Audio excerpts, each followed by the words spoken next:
ভগবান শ্রীকৃষ্ণ শ্রীমদ্ ভগবদ গীতায় রাজযোগ রাজগুচ্ছ যোগে অর্জুনকে উদ্দেশ্য করে সারা বিশ্বের মানব জাতিকে বলছেন, কি বলছেন যে 18 নম্বর শ্লোকে তিনি যা বলছেন, গতির ভর্তা প্রভু সাক্ষিণী বাস শরণং সুহৃদ প্রভাব্যা প্রলয় স্থানং নিধনং বীজমব্যায়াম।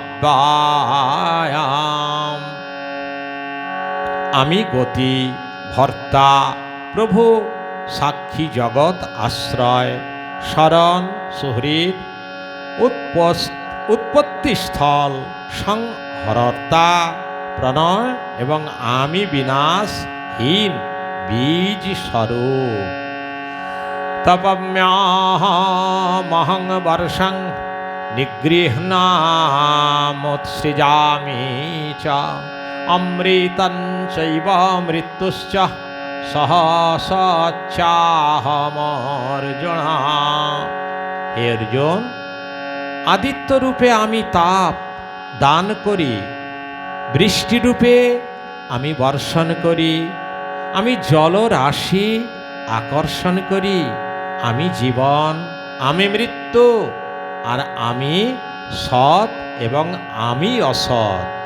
তাহলে আমি সূর্য অর্থাৎ আদিত্য, সহস্র সহস্র আদিত্য আমি, তার তাপ আমি দান করি। আমি বৃষ্টির জল পৃথিবীতে বর্ষণ করলে চাষ ফসল উৎপন্ন হয় এবং প্রাণীকুল বেঁচে থাকে, তাই আমি সেই কাজ করি। আমি আবার জলরাশি আকর্ষণ করি, মেঘ সৃষ্টি করে আবার বাড়ি বরিশন করি।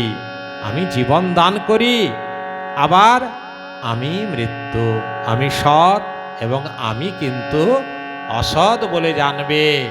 হে অর্জুন, তাই তোমাকে আমি রাজযোগ রাজগুচ্ছ যোগে সব একে একে বলছি, তুমি অবশ্যই স্মরণ করবে। হরে কৃষ্ণ কৃষ্ণ কৃষ্ণ হরে হরে, হরে রাম রাম রাম হরে